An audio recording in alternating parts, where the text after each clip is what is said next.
So, would you do Lesotho?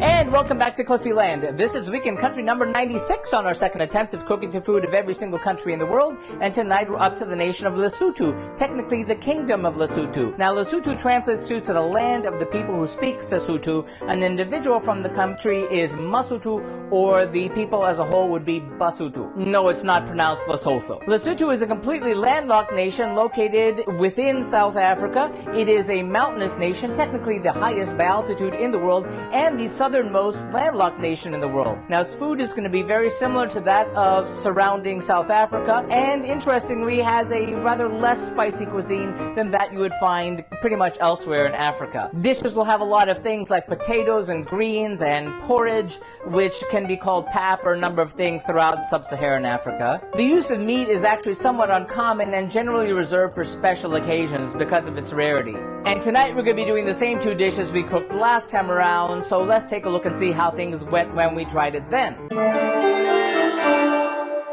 Well, 4 years ago on the Global Cooking Challenge, I did these same two dishes. I found it difficult to find dishes that involved a protein. A lot of them were sort of side dishes or vegetarian dishes, but I did find these two. The first one being Lekhotloane, which is a tender pounded meat, which is going to be very similar to the dish that we did back in Botswana, which is relatively close by. And we're serving that with Morogo with potatoes. Now, Morogo is an African wild spinach, and as with so many African dishes, we couldn't find the actual greens here, so once more we are substituting spinach. The dish came out rather nicely. I liked it. The meat was nice and tender. The greens had a great flavor. The potatoes were nice. It had to be seasoned properly. So this time we're taking another shot at that, and let's take a look and see what the ingredients are for these two dishes. First, for our Lekhotloane, or tender pounded meat, we'll need 2 pounds of beef brisket. You can also use a leg of lamb, 4.5 cups of water, 3 tablespoons of canola oil, 2 onions finely chopped, 1 cup of beef stock,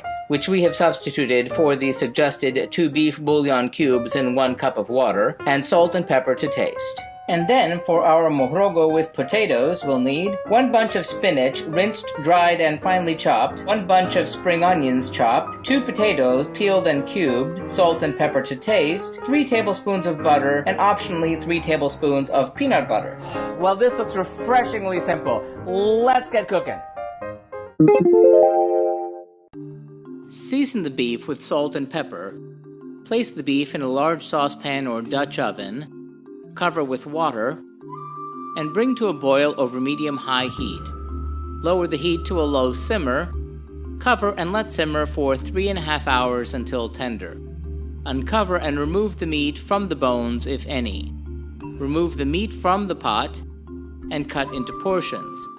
Pound the meat and shred it with forks until it resembles a stringy mince. Heat the oil in a pot. Sauté the onions until transparent, about 4 minutes. Add the pounded meat and the stock, and simmer gently until the sauce thickens, about 30 minutes. Into a saucepan, place spinach, spring onions, potatoes, and water to cover. Season with salt and pepper, and bring to a boil. Reduce the heat and simmer for about 30 minutes until cooked.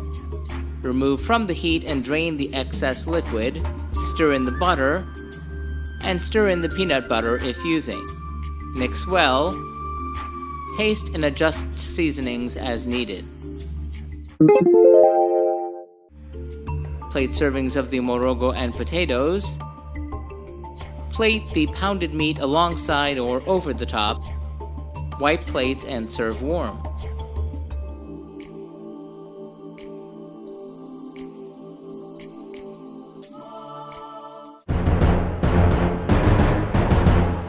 How did that taste? Well, it was simple. It was delicious. It was hearty. Let's start with the meat. The meat was nice and tender. That brisket was just really wonderful. As with Botswana, I learned that you really do have to load it up a little bit with salt to really get the flavor out of the meat. If you don't, it just tastes rather bland since there aren't a whole lot of other flavors involved there. The onions did give it a nice touch of sweetness, which was pleasant. As for the Morogo with potatoes, the greens did have a really nice flavor. The potatoes, I used Yukon Gold since we had those left over from a dish a week or two ago. It was really nice. It was hearty. I went back for seconds on both. Now I'm going to give the tender pounded meat 4 out of 5 globes. It was a really nice simple dish, not really a parade of flavors, but you know, very hearty and simple. And same goes for the Morogo with potatoes, which will also get 4 out of 5 globes. Another simple hearty meal from Africa, and it was really nice having it. So we're going to stay in Africa for another couple of weeks. Tune in next week when we head up north and to the west to have the food of Liberia.